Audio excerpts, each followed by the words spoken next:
This video is about stage 3 of metabolism, or the citric acid cycle.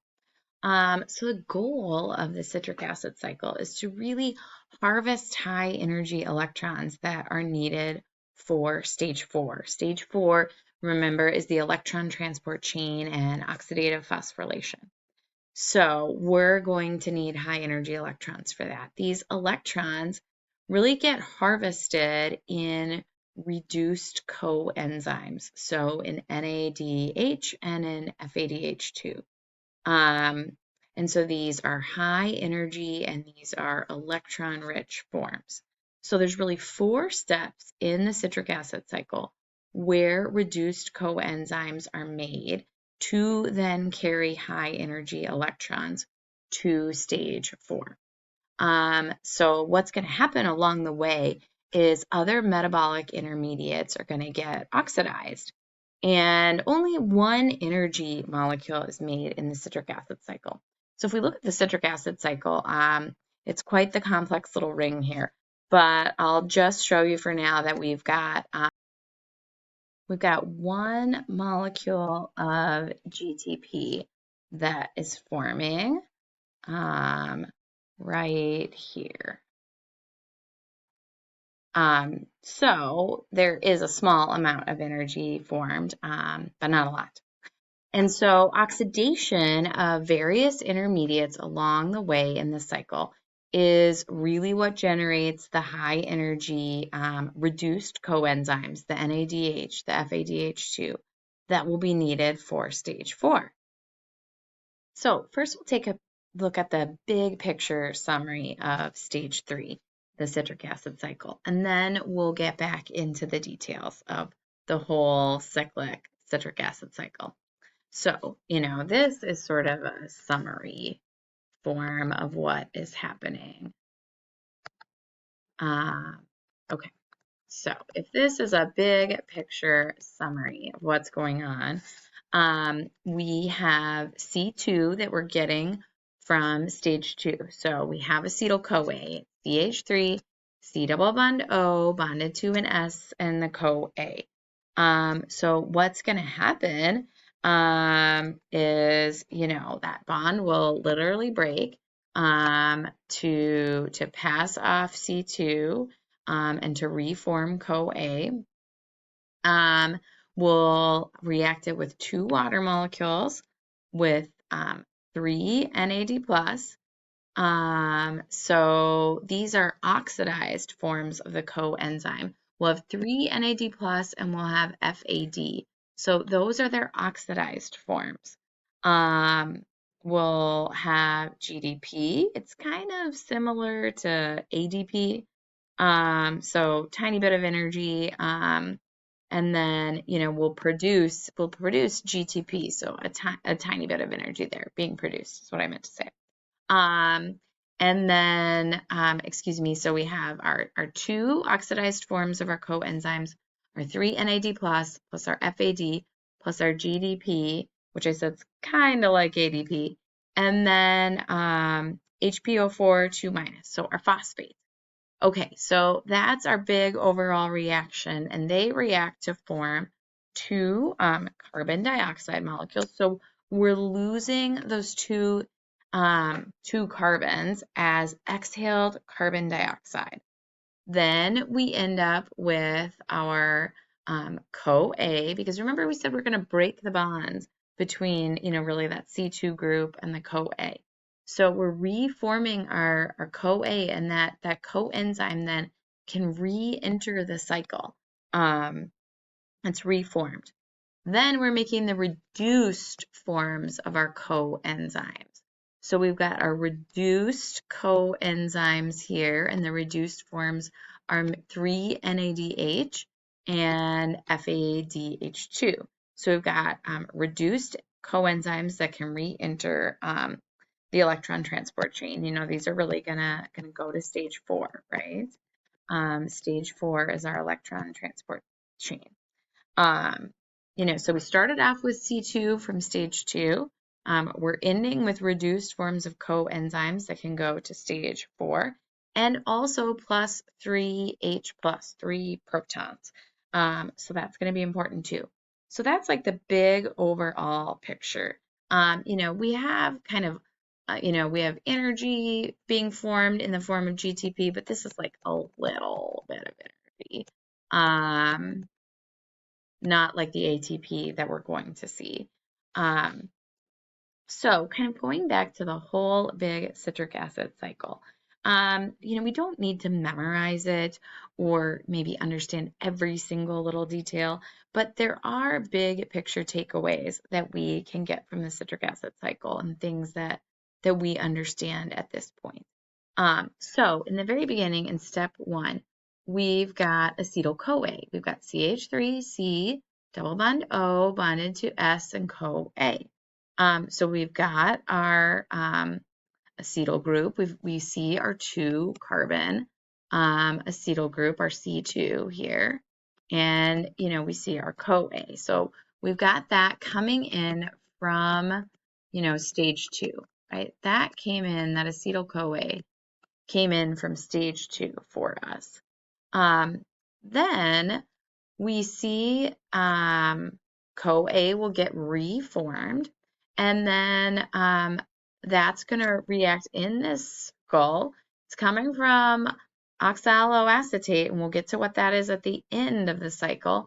But, when we talk about metabolic intermediates, we've got citrate. So CO2 minus, CH2 bonded to C that has an OH, a CO2, a CH3, and a CO2 minus. Now, if we study that citrate, we've actually got 1, 2, 3, 4, 5, 6 carbons. So let's keep track of that. Citrate's got 6 carbons. It forms isocitrate, which has 1, 2, 3, 4, 5, 6 carbons as well. So step 2 is citrate goes to isocitrate. Step 3 involves the conversion of NAD plus to NADH. So NADH is that reduced form.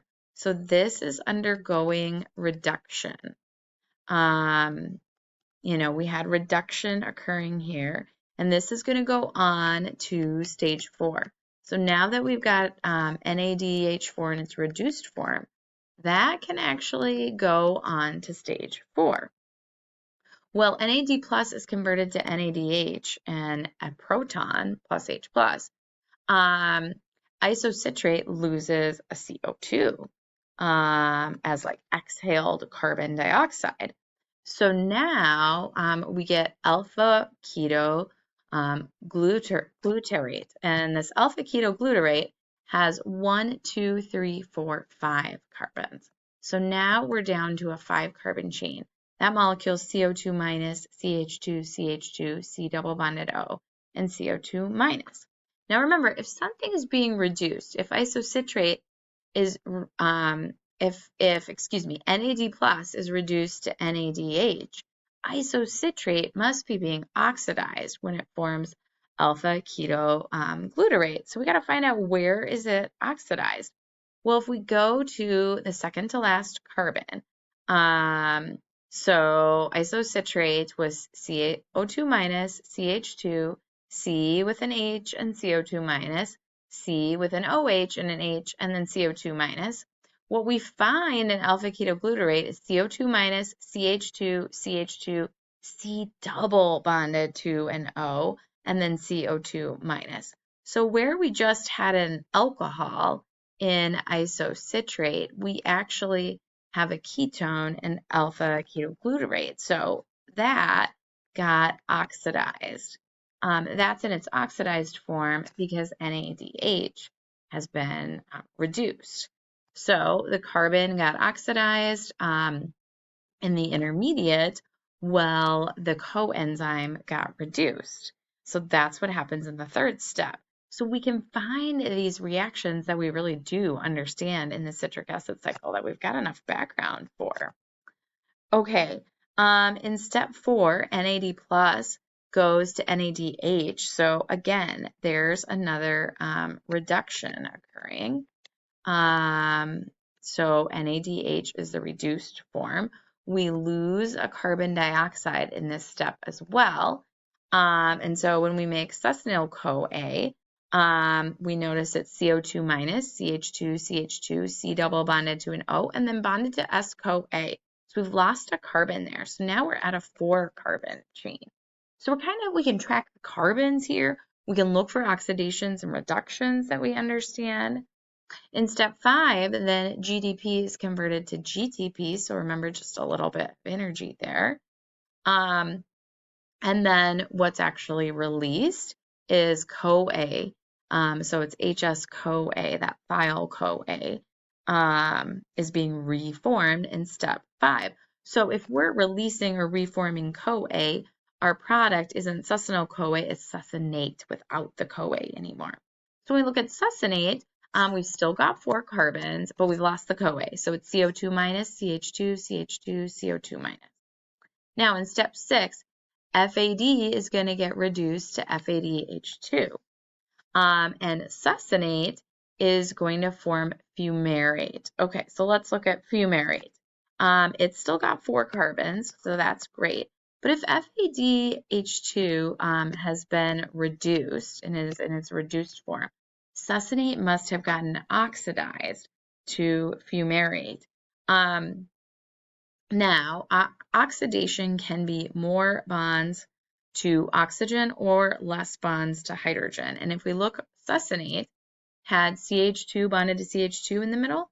Fumarate has CH double bonded to CH in the middle. So it's CO2, fumarate, CO2 minus, CH double bonded to CH, and then single bonded to CO2 minus. So what we've done is in the middle, we can see that when we form that double bond, that actually got oxidized. Remember, oxidation, again, more bonds to oxygen or less bonds to hydrogen. Well, we had 2 bonds to hydrogen on each middle carbon. Now we have just 1 when we form that double bond.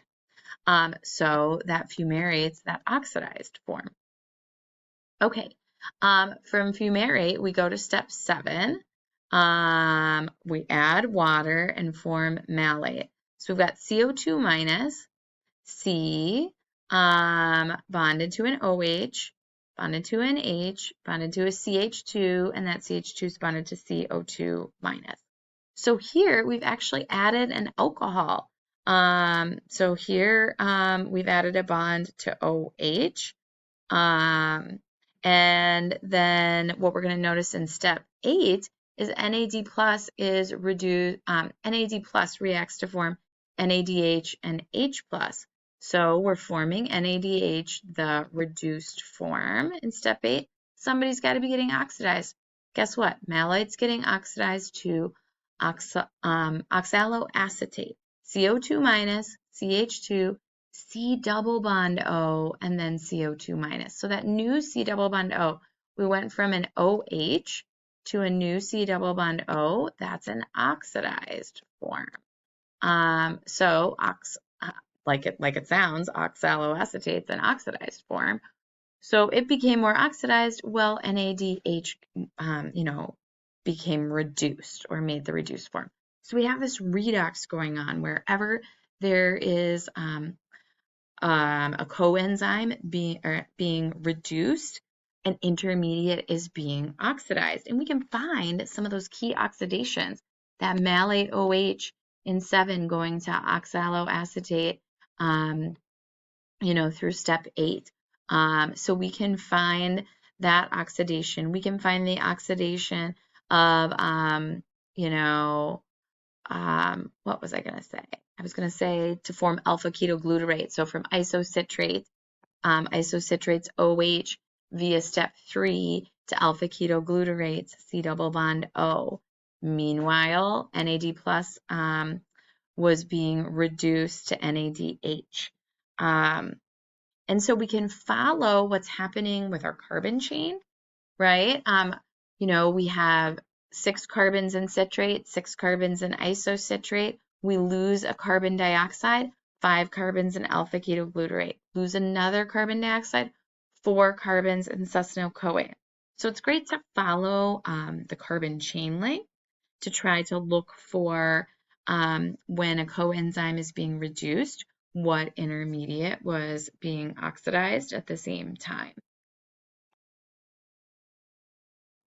So just to recap, what's the big picture?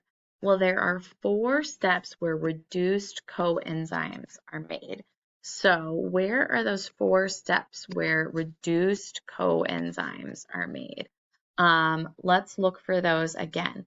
We formed NADH at step 3. We formed NADH after step 4. We formed FADH2 after step 6. And we formed NADH after step 8. So those are our 4 reduced coenzymes.